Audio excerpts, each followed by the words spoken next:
So just like you watching, love the Henry Stickmin games. I mean, why wouldn't you? Just look at this face. If you don't know, the Henry Stickmin game started way back in 2008 with the release of Breaking the Bank. It shows its age, but was the start of an ongoing series that would continue with escaping the prison and stealing the diamond both in 2011, infiltrating the airship in 2013, fleeing the complex in 2015, and completing the mission in 2020. Created by Puffballs United, he made Breaking the Bank only when he was 17 years old, and now, just recently, he has compiled all of the Stickmin games into a remastered collection, remade technically not from the ground up, but heavily upgraded across the board, for the exception being Breaking the Bank. Not a single asset was reused, and everything was remade from scratch, which I appreciated the extra effort thrown toward this game, as it was very outdated. And even for the others, it looks so much better. And for the hot killer price of $15, yeah, please go buy it. So I bought it, played it, and I decided to make a whole video on it. What are you gonna do? Type in the comments of how mad you are? Please don't. So Puffballs United here, like I said earlier, compiled all of his previous Stickmin games into this collection, in a brand new Stickmin game called Completing the Mission. These games are not long by any means, but for a two-person team, yeah, I aspire to them. So this is how long he spent on stealing the diamond, infiltrating the airship, fleeing the complex, and now the new game, Completing the Mission. For context, this is how long I spent on my essays. That is a stark contrast. Not only should you be awing at the huge numbers, but also the graph I made. I don't know how Google Sheets works. This graph took me 20 minutes to make. It should have taken 5. What is wrong with me? Breaking the Bank. This one is treated as a prologue, and it is really here to establish that our meme dancing Henry Stickmin boy is a criminal. Pick the sack, get caught, blam, now you're in jail. Episode 1, Escaping the Prison. And can you guess what we do in this one? This series would be known for referencing a whole buttload of games, and man is it funny. The biggest one that sticks out to me is this courtroom scene. It is a wonderful reference to the Phoenix Wright games, and those games are really good. Now, stealing the diamond is when the references really started to pile on. We have references to Minecraft, Falcon Punch, Metroid, Super Mario, and so much more. It really hit home on how far these references can go. Your objective is to, you'll wanna guess? And what I like about this one is that in all 3 endings, you will win and get the diamond. A nice shot of dopamine for the brain, you know? Infiltrating the airship. Oh man, this is where things get real. This is where the reoccurring villains, i.e. the Top Hat clan, makes their first debut, and other characters such as Charles and the General also turn up as reoccurring characters. This game was much bigger than anything before it. That's something I've always liked about these games. It's how Puffballs United strives to make these games better and better with each entry. I always strive to do the same with my videos.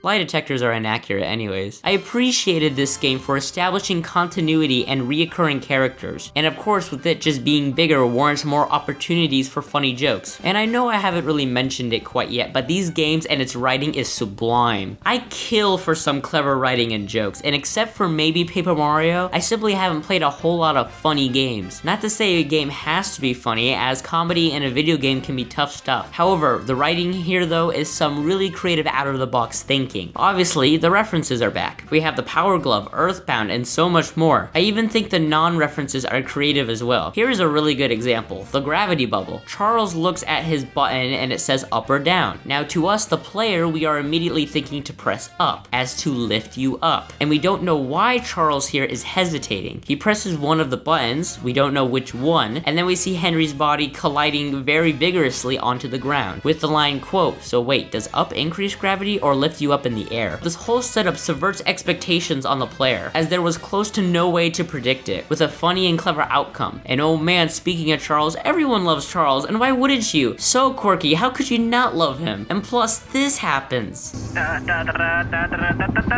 Again. This is the greatest plan. And again. I'm the bold action man. Fleeing the complex. Did you like references? The Legend of Zelda Ocarina of Time, Super Mario Bros. 3, Mario Kart, Metal Gear Solid, Avatar, and there are so many more, and they are all so good. Definitely a similar yet different Henry game, as you are breaking out like escaping the prison, but with much higher stakes. There are plenty of endings and routes for you to take. There is not much for me to say, except that this was a great send-off to the Henry Stickmin series. Did you really think we're done? Puffballs has been working on the Henry Stickmin collection with the soon shut down of Flash approaching, watching. But included in those remasters is a brand new game, Completing the Mission. Completing the Mission is like the other Henry games, but puts it on steroids because holy smokes, we have a lot of different routes and endings than any other previous game. So the structure this time is a tad different. You pick between endings of the previous games. So an ending from infiltrating the airship and an ending from fleeing the complex, you combine them together and that adventure is chosen for you. You will have a different route and ending depending on what combinations you use. The amount of content compared to the other games is just out of this world. What is also nice is that this game wasn't a remaster, rather a from the ground up Henry game, meaning it looks even better than all of the other games. Look at that sunset, it's just so cool. Completing the Mission follows Henry as you go through and enact through 16 different endings. You heard that right, 16. The loved characters of Charles and Ellie are back. I particularly enjoyed what they did with Ellie. I love my boy Charles, but while playing the game, I noticed some character progression, particularly with Ellie. Ellie was a bit close to herself in fleeing the complex, but now she has opened up and she went from self-contained love interest for Henry to a badass. Pretty cool character progression if you ask me. And the references, oh the references. Undertale, the purse-holding purse from SpongeBob, making fun of Let's Players. Hey everyone, this is part 65 of my Henry Stickmin playthrough.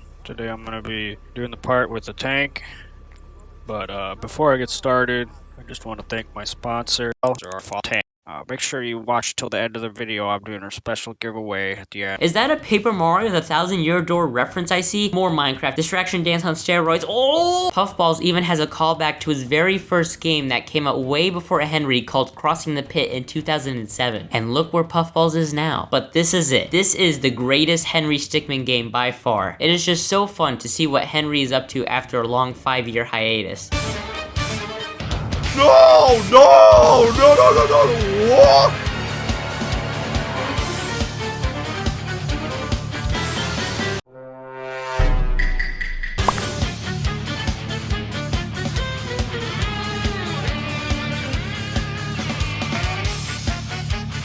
Each path of yours may carry over some themes or situations, however, some are completely unexpected. Remember the airship from Infiltrating the Airship? Well, now you're back on it. Sometimes you're helping the government, sometimes you're not. Sometimes you're helping the Top Hat clan, sometimes you're not. Sometimes you're with Ellie, other times you're not. I also appreciated how with the 16 different endings, Puffballs got creative with the structure of some of them. As an example, one route solely relies on quick time events, while another route includes this dance option which will always result in a game over every single time. These routes feel much more distinct from each other with these design choices in mind. Speaking of design choices, let's talk about some of the good ones and bad ones. Starting off with a neutral one, the Henry games have always included this off-center text. In the menu, every game has off-center text. Don't know why? Don't need to know why. Let's move on. Because Puffballs actually, sold the game, many of the copyrighted, what? Many of the copyrighted sounds and music had to be taken out for copyright-free tunes. I know why they did this, and this is honestly a necessary evil that had to happen. But I don't know, some of the scenes still lose their charm. The courtroom scene, being an obvious callback to Phoenix Wright as previously mentioned, had to get new music because of this honkin' thing. The best examples I can give are in these scenes about Mario and the sound effects associated with their power-ups.